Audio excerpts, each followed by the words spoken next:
Martin North. John Adams, in the interest of the people.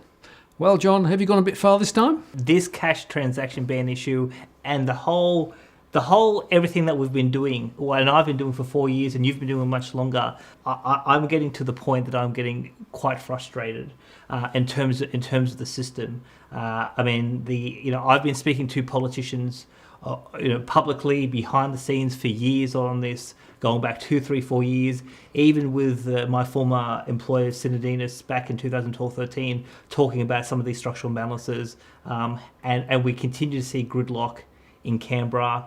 We see a government that's basically trying to hide the problem, not tell the public what's really going on.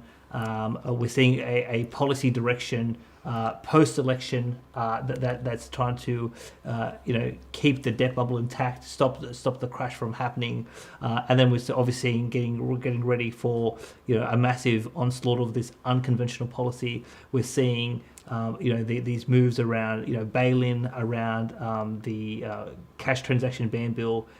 And so it's completely headed in the wrong direction. I mean, the government's headed in the wrong direction. I have had numerous conversations with people in the know. The Treasurer is completely clueless. Suka is completely clueless about what's going on.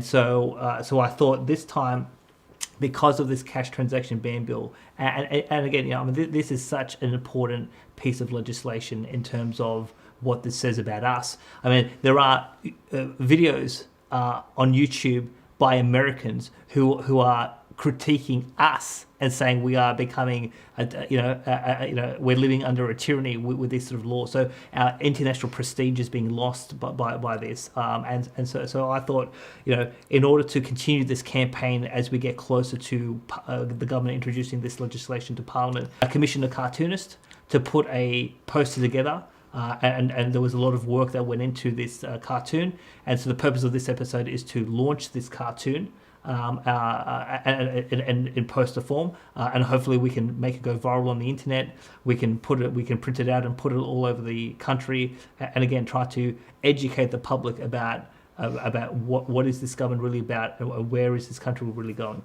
Right, and the point I guess to make is that on one hand you expect a Liberal government to be for the independent thinker and to be open-minded and to want effectively a lot of freedoms, right? Yet in fact, the exact opposite seems to be playing out. And they sort of got tighter and tighter and more controlling, but also less able to deal with the real issues.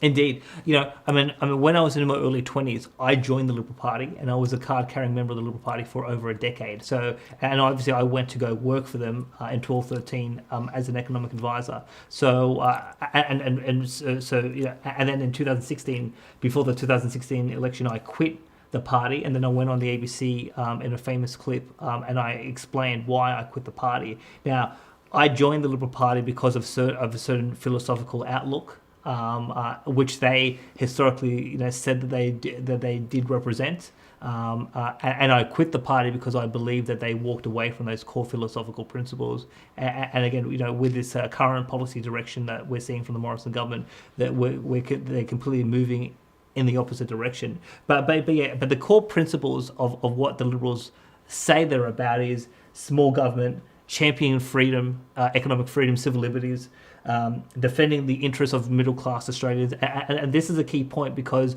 this is the Menzies Forgotten People speech that was the cornerstone of the establishment of the Liberal Party. It was a call to middle-class Australians Menzies said the rich can look after themselves, the poor have the poor have the union movement, but who's looking after the middle-class Australians? Well, that's what the Liberal Party was supposed to be about. Middle class, professionals, small business people, independent contractors. That is the core constituency of the Liberal Party. Obviously protecting property rights, going back to the traditions of English thinkers like John Locke, etc., and then obviously defending free market capitalism. So this is the essence of what the Liberal Party says they're about. But obviously we are seeing a whole host of policies coming out of the government, which in my view is the complete antithesis of these core principles. So my question is, those key points, right? I can see that in history they were definitely there, but I don't see much evidence of it now. So When did you think the shift started, and what has created this shift? So I think the shift happened during the Howard era. I mean, the Liberal Party, particularly here in New South Wales, started pre-selecting a whole bunch of people who were more interested in power grabbing, Machiavellian political tactics, and had no core philosophical beliefs. So a lot of these politicians, and like the Assistant Treasurer, who I've been told in the last 48 hours has ambitions one day to be Prime Minister. I mean, these people, see Parliament as a way to obtaining power and wealth rather than actually serving the interests of the people, but also pursuing a consistent philosophical outlook. So the people who actually believe in these core principles and who are willing to challenge the party establishment when the government or the machine goes against these principles, they're the ones who don't see the light of day when it comes to pre-selection in terms of getting into Parliament. My theory was, I think something happened around 9/11, and I think that's one of the triggers that I've noticed, and looking at it more broadly than just Australia. And the focus on security-related issues and the risks, all that sort of stuff, seems to have shifted a whole lot of thinking a long way over.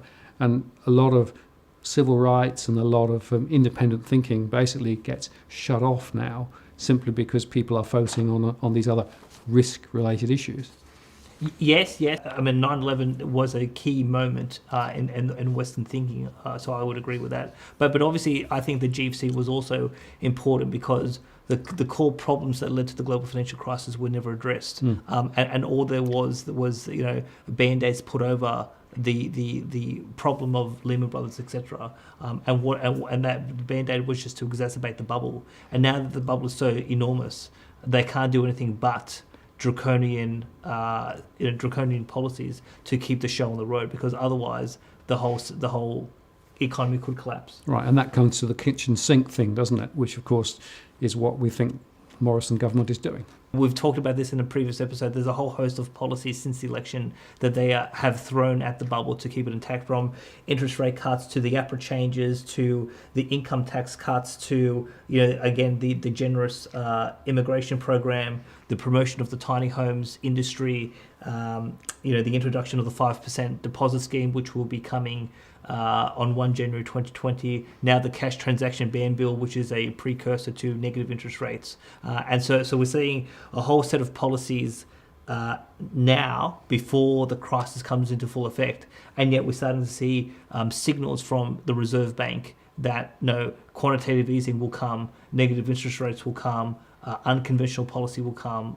And obviously it's not just our central bank, but the IMF, other central banks have already flagged that all of this extreme policy is coming down the pike, and all of these extreme policies are clearly not consistent with those core principles that the Liberal Party is supposed to represent. And I suppose the implication to that then is you've got more power concentrated federally than perhaps previously, and more power perhaps centred in the Reserve Bank than previously. Indeed. So in terms of the title of the poster, the Soviet Liberal government unleashes communism for the banks. So where did this come from? So once you start to look into this unconventional policy, when you look at quantitative easing, when you look at negative interest rates, I mean, basically what you're doing is, it's helicopter money, it's free money for the banking system, and obviously this is the central bank printing enormous sums of money and then actually engaging, using that money to engage in the private sector and to actually take over parts of the private sector, whether it's through taking over sort of particular assets or banks, or in the case of, say, the Bank of Japan taking over ETFs and shares, etc. So it's an encroachment of the central bank into the private sector, and yes, we are seeing an expansion of economic power by the government, by the central government, the federal government, as well as the RBA, and then obviously in order to ensure that power is maintained and there's no ways to get around that regime. I mean, this is why the cash transaction ban bill is so important, because they need to trap people in the system. And obviously, one of the other things when it comes to freedom is the freedom of choice. And certain members of Parliament have been telling people in the Liberal Party in the last week that if you do have cash and you want to use that cash above 10,000, just put it in the bank and then just do a bank transaction. And some of these members are saying, but I want to have the choice of not having to use the bank system. And some of these parliamentarians are not fully realising how significant that point is from a choice perspective. Mm. And I suppose quite often what happens is there are, a series of steps, but at some point something just says, this is too far, right? Yes. This is too far from our natural values and our natural point of view. And I think the cash ban is absolutely there, because basically it is trapping people in a system. It's taking away freedoms and choices that people currently have. And it's part of a bigger picture as well. All of those things basically suggest this is the point to really make a stand. Yes. I mean, look, it's interesting. So this Sunday, the Victorian division of the Liberal Party will be meeting at Caulfield to select the next senator who will replace Senator Fifield. Senator Fifield is retiring from the Senate to become an ambassador for Australia. And I have had multiple people tell me that this cash transaction ban bill has been raised by delegates to various candidates. So there's two leading candidates. Greg Mirabella, who's the husband of the former Shadow Minister Sophie Mirabella, and then there's Sarah Henderson, the former member for Corangamite, who lost her seat at the last election. And so I've been told that Mr. Mirabella has already told internally that he opposes the bill. This is a complete rejection of the core principles of the Liberal Party, and then obviously Miss Henderson hasn't particularly come out with her position, but I've been told that when the delegates answer questions on Sunday, that this particular piece of legislation will be front and centre in terms of some of the questioning within the party. So I mean, there's interesting this week.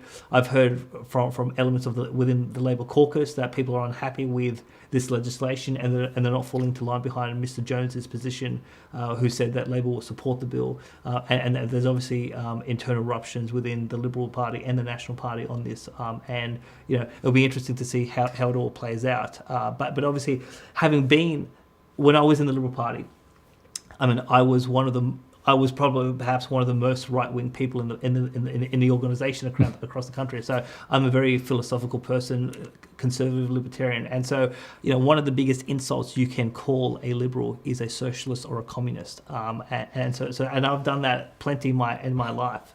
and so what I wanted to do in terms of this poster is to highlight that a whole host of these elements of policy are very typical of a communist or socialist regime in terms of the expansion of federal power, in terms of spending money, in terms of money printing, limiting choice, in terms of devaluing the currency, in terms of limiting competition, in terms of undermining private property rights, but also manipulating prices, manipulating markets, and that's what that's what particularly these negative interest rates policies are. But also trying to boost the property market up, and even the assistant treasurer has said, get out there, get a mortgage in. But this is not allowing the free market to operate. This is manipulation by the government and by the Liberal Party, and this is typical of communist and socialist behaviour, and so that's why I came up with the concept of the Soviet Liberal government,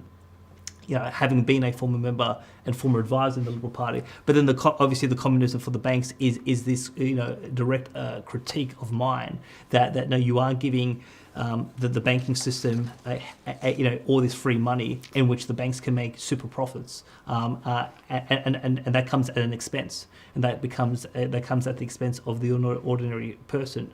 And one thing that we haven't discussed in our previous shows that it's worthwhile talking about, because Max Kaiser on the Kaiser report has spoken about this for the last 6 months, is what they call the Cartelian effect. So Richard Cartelian is an 18th century Irish-French economist.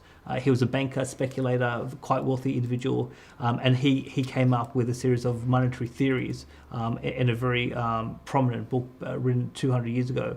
And there's this a theory that he outlined called the Cartelian effect. The people, when you print money and you give, and the people who are close to that that additional money being printed, when they get that money, they can then take advantage of that of those freshly printed currency, and they can go buy assets or goods or services, and obviously buy those things before prices rise, and then everyone else who gets access to additional credit or money later on in the system, they actually have to buy those goods, services, assets at higher prices, and so this is why money printing actually leads to wealth inequality. So there's a lot of discussion about wealth inequality, and a lot of it is due to central bank money printing and the money creation in the commercial banking system, because of this, because there is the top 1%. That are largely concentrated in certain sectors. They have they have the ability to buy assets with very cheap sources of money, whereas everyone else has to buy those inflated assets at more expensive interest rates, and that's how the ordinary citizen's standard of living declines over time. Right. So this is fundamentally an observation about how inequality works. Yes. Right.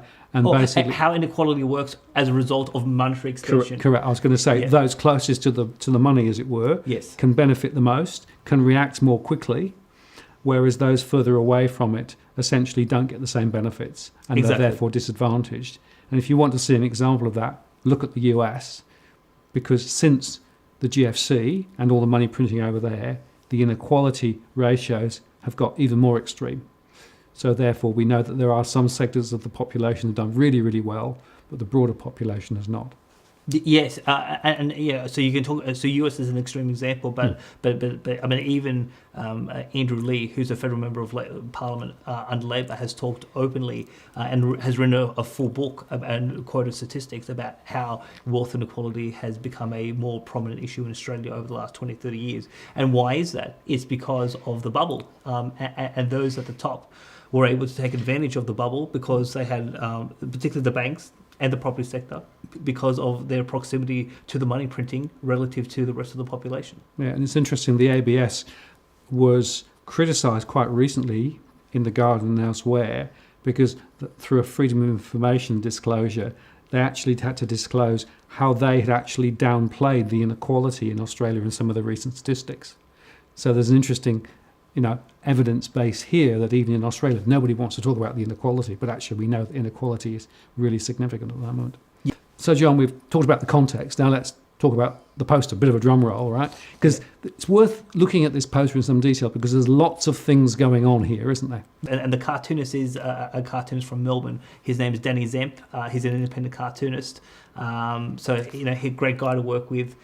We actually went through 12 versions of this too, because I was very particular about certain details about how certain people were to look and what sort of picture we wanted to be able to, and story we wanted to be able to tell. So in my view, 5 key elements. So we're obviously in the middle we have the Prime Minister. We have the Prime Minister dressed in Soviet fatigue because he is the Soviet leader, in my view. We have his his right hand being pointing up, top at the RBA with the helicopter money. But we also have his left hand that is tightly fisted. And I asked for that to be drawn that way because of the draconian cash transaction ban bill, which is another element of the poster. So there's obviously the two sides of Morrison, which is free money for the banks and the vested interests, like the property sector, but also a draconian totalitarian sort of impulse to impose greater laws and greater control over the population. So that's element number one. Obviously, element number two of the poster is the banner at the top, and obviously the title of the banner is "The Soviet Liberal Government Unleashes Communism for the Banks," and then obviously element three is the RBA in the helicopter unleashing all of this free money on the banking system, and we have the banks we have all the monopoly bankers enjoying all of this free money, and obviously that goes to the cartelian effect. So the RBA prints all this money. The banks obviously create their own sort of sources of credit as well. They're having a big party. They're all enjoying the super profits, etc. And they're all getting rich. And so, people in the banking system have been paid extraordinarily well during this expansion of the bubble, but also people who have owned shares in banks have actually done quite well. That's point one. And then obviously those associated with the banking system, like the property sector, because we've got a household debt bubble, they have also enjoyed it. So that's element two. The next element to talk about is on the right hand side of the poster is about the cash transaction ban bill. And so, we specifically had, the bill and the name of the bill sort of drawn up, but we also have a individual holding $10,000 in cash being locked in jail. Obviously, we've had a lot more press on this issue in the last couple of weeks now. But when I had showed some people, an early version of the poster, they asked me, why is that person in jail? And I said, and I actually explained what this whole bill is about. So hopefully, if people are not aware of this of this cash ban issue, and they see the poster, and they see someone being locked up holding a pile of cash, maybe they'll actually trigger them, well, why is that person in jail, and what was his crime? And obviously they can see that there's a piece of legislation that is sort of central there. So that's element 4. And then obviously element 5 is the actual people itself.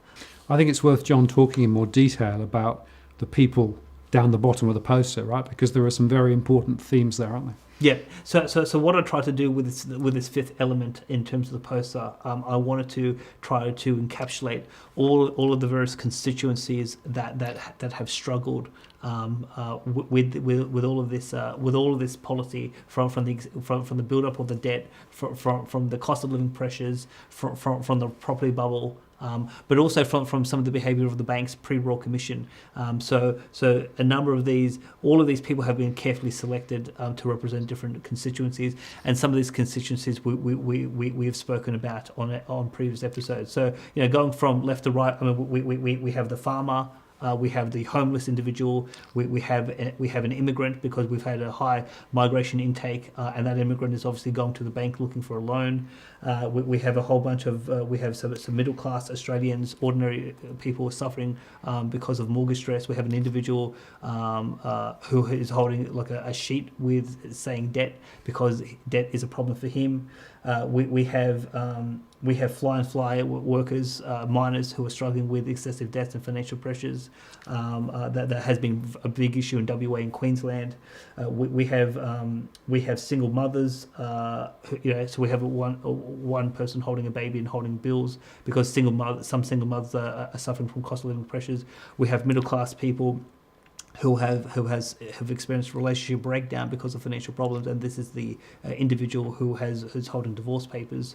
We have and it's quite sort of graphic, but we do have a woman who has a black eye, and that's to represent the show that we did, the second show we did early this year, where we talked about postcode 2570, which is southwest Sydney, Camden, where the former Minister Goward saw there was a spike in domestic violence in that area, went to the local police command, and the police said the domestic violence was caused by mortgage stress. So that's not to so that character is not to say that mortgage stress is the reason for every form of domestic violence in Australia, but there is some anecdotal and statistical evidence that financial pressure because of the bubble has led to domestic violence problems, and obviously one of the other so we have a couple of people in the middle, elderly people who have some blankets over their shoulders, because there is evidence around that because of cost of living pressures, and some of it is because of monetary policy, some of it is because of energy policy, which is something slightly different. But there are particularly elderly people who have struggled to pay electricity prices, and some people have gone to sleep cold. And there is a future show that I want to do with you about.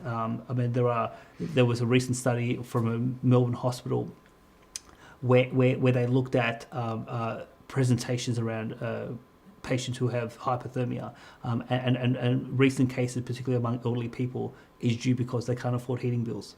So that's something that I want to sort of go into at a future point. So I thought that was important to represent. And obviously, one of the last characters is we have a drug dealer, because when you look at, say, Perth, you look at Mandurah, meth, ice, drugs is a big issue, and a lot of the people getting involved in that are seeking some form of escape because of the financial pressures that the WA property market is showing. And that's obviously not me saying that. This is when I was even speaking with members of the WA State Parliament when I was over in Perth a couple of months ago. That was one of their observations about some of their local constituents. So a broad array of Australians being represented among the people, but I thought it was important to try to bring all of these characters to bear, so that the viewers of the poster can understand that there's a wide and broad impact as to who is really suffering.